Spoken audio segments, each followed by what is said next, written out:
শরীরই একাকিত্ব। একাকিত্ব যেন এক সঙ্গীর মতো, নীরবতার ভেতরে বুনে যাওয়া কথা, অসীম আকাশের মতো বিশাল শূন্যতা, হৃদয় পুড়ে জ্বলে তবুও অদৃশ্য আগুনটা। চাঁদের আলো যেন পরিহাস করে, নক্ষত্ররা দূর থেকে চেয়ে মরে।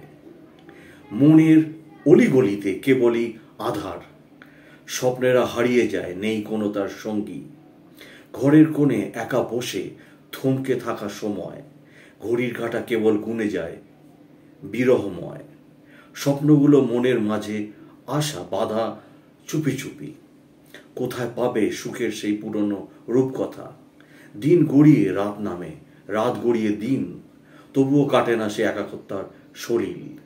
মনে হয় যেন সেই জীবনটাই বকুল ফুল, যা ঝরে পড়ে মাটিতে মিশে যায় ধূলিকণায়। একাকিত্বের মাঝে খুঁজে নিতে চাই শান্তি, তবু ব্যথার সুর যেন বাজে অবিরাম সঙ্গীতে।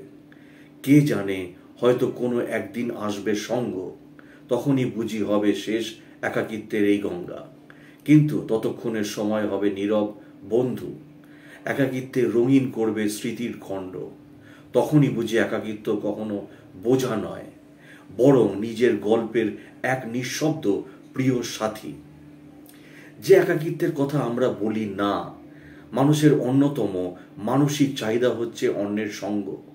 সাধারণত সঙ্গের অভাবকেই বলি নিঃসঙ্গতা, কিন্তু এই ধারণার বাইরেও অনেক মানুষ একা থাকতে চায়। একাকিত্বের কিছু রূপ আছে যেগুলোর কথা আমরা বলি না। এমন এক একা মানুষের জীবনে প্রায় সব ধরনের সামাজিক সম্পর্ক বিদ্যমান। তাদের সামাজিক জীবন, মেলামেশা, বন্ধুত্ব, প্রেম, পরিবার ইত্যাদি ধারণাগত সব সম্পর্কেরই চর্চায় নিয়মিত। সামাজিক বা আবেগীয়ভাবে একাকিত্ব তাদেরকে স্পর্শ করে না ঠিকই, তবু তারা একা। এই ধরনের একাকিত্বে বন্ধু বান্ধব বা ব্যক্তিগত সম্পর্কের নয়, বরং গঠনগত শাসন ব্যবস্থার অভাব বোধ হয়।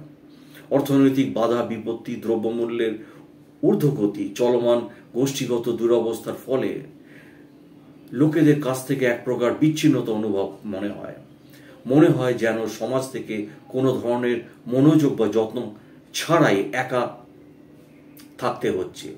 এই ধরনের একাকিত্ব যুদ্ধকালীন পরিস্থিতি বা জাতীয় দুর্যোগের সময় চেয়েও বেশি মনে হয়। নিজের বর্তমান ও ভবিষ্যৎ নিয়ে অনিশ্চয়তার ফলে এই একাকিত্ব বা বিচ্ছিন্নতার জন্ম। যদিও তার ব্যক্তিগত সম্পর্কে কোনো ফাটল ধরে না, তবু ব্যক্তি তখন নিজেকে সমাজ বিচ্যুতি মনে করতে থাকেন। অচেনাদের থেকে অনেক দূরে কফি শপ, পাবলিক বাস, হেঁটে যাওয়া ফুটপাত, এসব জনপরিসরে প্রতিদিন আমরা শত মানুষের ভিড় ছুঁয়ে যাই। তাদের অধিকাংশকেই আমরা চিনি না। একে অপরের কাছে আমরা পেরিয়ে যাওয়া কিছু অবয়ব আর অস্পষ্ট চেহারা, বেশি হলে কিছুটা বিরক্তিকর উদ্বেগ, এছাড়া আর কি। অদ্ভুত বিষয় হলো, করোনাকালে পরিচালিত এই গবেষণা থেকে দেখা যায় মানুষ ভিড়কে মিস করে।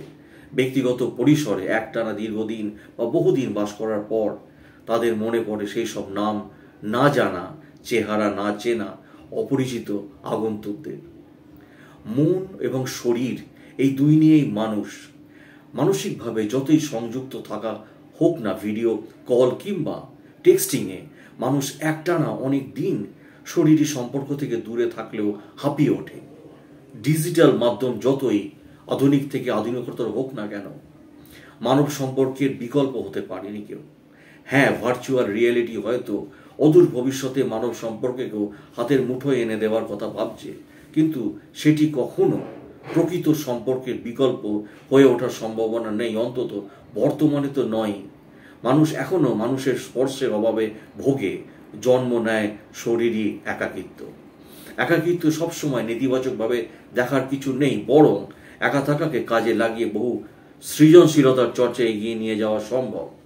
নিজের যে কোনো ধরনের একাকিত্বকে দুর্বলতায় পরিণত না করে এর সবল দিকগুলোকে নজর দিলে জীবনে অনেকটাই সহজ মনে হবে। নিজেকে যোগ্য সঙ্গের কাছাকাছি রাখবার প্রবণতা আমাদের সহজাত, তবে সবসময় এই সঙ্গকে নিজের কিংবা পরিস্থিতির জন্য যোগ্য না হলে আমাদের ধরে রাখতে হয় একাকিত্বকে। ভালো থাকুন, সুস্থ থাকুন।